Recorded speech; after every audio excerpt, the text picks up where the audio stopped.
My name is Omar Rana, and this is Tom Albrecht, and today we're here to talk about the 2015 Chevy SS. Yeah, this is actually Chevy's first rear-wheel drive car since 1993, and it replaces the Pontiac GXP after they went bankrupt a couple years ago.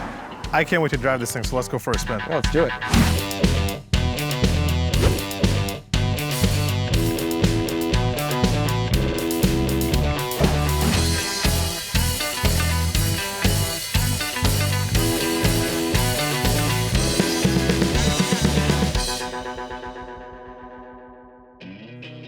All right, so tell me about this car, Omar. All right, Thomas, we have a 6.2 liter V8 making 415 horsepower and 415 pound-feet of torque. So it's a real tire burner. Oh yeah, and 0 to 60 comes in 4.5 seconds. How much is it? $45,000 as loaded, and that includes navigation, rear view camera, heated and cooled seats, lane departure warning, heads-up display, MyLink system by Chevy. That's impressive. Oh, and it parallel parks itself too. Are you serious? Yeah. All right. Well, I had that Lance Revolution for a week. Which was also $45,000. $45,000. Yeah. It had an impressive 291 horsepower, 300 foot-pound of torque engine. Yeah. And that SST transmission with the paddle shifters. Yeah.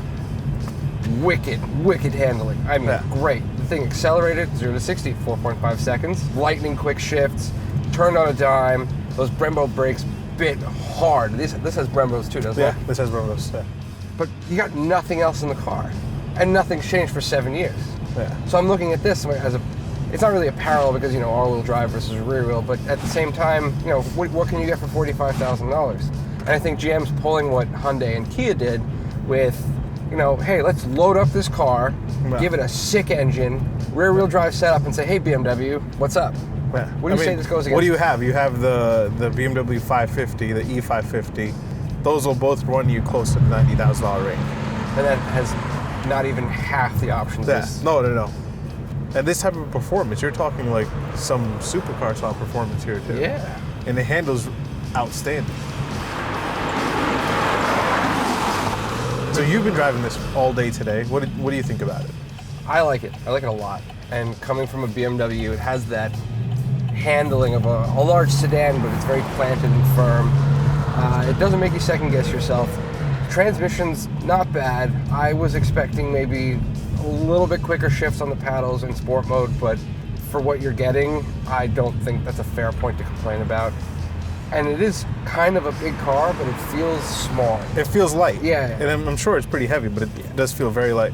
My absolute favorite part, though, is the steering wheel. I'm a sucker for good steering wheels, and this steering wheel is awesome. It's nice and beefy. Yeah, it's beefy. It's got really good grips. I love the little power bumps they threw on the back of the steering wheel, and the thumb grips up top, and a nice square bottom. So if you got slightly taller legs, you can, you know, fit your knees under and then not knock the ignition out because this has start-stop and heat remote keyless entry. Yeah, Camaro's recently got recalled for that issue.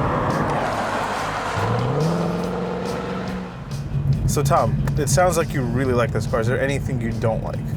Well, I really can't complain about the performance. There you have it. He likes everything. No, but for me, these seats, I don't get these seats. I feel like the shoulder line's it's too short. I feel like I'm having to slouch down in order to get my shoulders underneath them. When you have a performance car like this, I mean, something that sprints around, handles corners, you want to be in your seat. Not like, you know, bucket Recaros, but something... And these are the sports bucket seats. These are the upgraded seats. They could be a little more aggressive. I mean, you do notice some lack of good quality materials here and there, right? There is some GM-ness about this. Of course. Right? You know, they're going to use the slightly cheaper plastics. Yeah. But the touch points generally feel really good. I like the dash, the fake leather wrapped. Is that even real leather? I don't know. With all this stuff, when you take all that into consideration, still at 45, this is still quite a bang for your buck. Yeah, absolutely. I mean, when you look at a BMW, you're like, oh, you're paying for the quality, the materials, et cetera, et cetera. But how often are you laying down on your dashboard feeling like, oh my God, this is amazing. This is so nice. This plastic is so high quality. It's plastic. Who cares? You know, if it looks good, it looks good. You know, they spent the time and the effort into designing it and making it look like something special. And that's what counts. And if you look at the dashboard, I like the inlaid SS, the red stitch on the leather. It's great. Car comes with a heads-up display. I'm a huge fan of it. It's very clear. I like knowing what speed I'm going without having to actually look down. It's within my peripheral vision. I hate heads-up displays. Why? I don't know. There's too much information on the road. Like, if you need to know how fast you're going, look at the speedometer. It's right there in front of you. The things that I don't really like about this car is the navigation. I think Chevy seriously needs to update their navigation. It's very slow, very glitchy. The Chevy MyLink system is pretty nice. It does have a lot of cool features, but I just wish they would update the navigation, the look and feel of it a little bit more. It looks really outdated to me.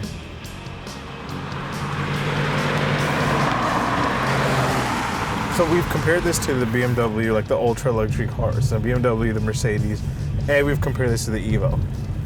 But now let's talk about like its true competitors, including the Dodge SRT8, right? Yep. And the Chrysler 300 SRT8. I drove the Dodge SRT8. Okay. It's an outstanding car. It handles really, really nice. But I think where Chevy takes it a little step further is the options and all the comfort and convenience you get. I feel like I'm getting a Cadillac experience. Exactly. In not such a formal setting. Yeah. But we still have that same power. We still have the same comfort. We recently drove the Cadillac CTS V Sport. Oh yeah, that car was great. So what about between that and this? I would probably go for this. The CTS V Sport, don't get me wrong, that is a luxury, outstanding luxury sedan. Right. But if you're not looking for like that flashy luxury stuff, hell yeah, go for this. And that's the thing about this car. This car is a sleeper. Oh, like totally. when you pull up to a red light, nobody's gonna think. They might just think, oh, it's just a Malibu. They see an SS badge, and it's you know, I love the legacy behind the SS badge. Don't get me wrong, but times have changed. You know, the younger generation, they don't look at an SS and be like, wow, that car is gonna be fast. They're like, no, it's gonna have a loud exhaust. It's a Chevy. It has some power, but whatever. My Honda Civic Si will take it off the line. Not with this. This car will shame that. The other thing that a lot of people have to consider, we've been saying a lot of great things about this car. It's great right now in the summertime. It's 85 degrees out. Come wintertime, and we're based out of the Northeast. Yeah, if you're in an area that gets cold and snowy, we're not saying no, but you know, have an alternative car, maybe, or even do get snow tires and just hope for the best. $45,000, 415 horsepower, 0 to 60 in 4.5 seconds. So this car is pretty outstanding as it is. But it is a rear-wheel drive car, so if you live in one of the snow states, you might want to consider something else. Tom, anything else from your end? No, I think that's really good advice. If you're in the market for a sports sedan, don't overlook GM and don't go straight to the Germans. Turn on my heated seats, you jerk. This car also comes with air-conditioned seats. Heated and cooled, and this ass on the heated seats. But this is a bumpy road. All right, so $45,000. I love those Brembo brakes, man. Thanks, Al. Ow, we're living in the fast lane, baby. Tuning in the fast lane daily. Car magazines and road news, man. Ain't got the time for shopping at the newsstand. We're living in the fast lane, baby. Tuning in the fast lane daily. News for the always on the go folks. Merge to the left and pass all the slow pokes. You can view how you choose to, FastLaneDaily.com or YouTube. Hosted by my man Derek D. Subscribe right now, don't just take it from me.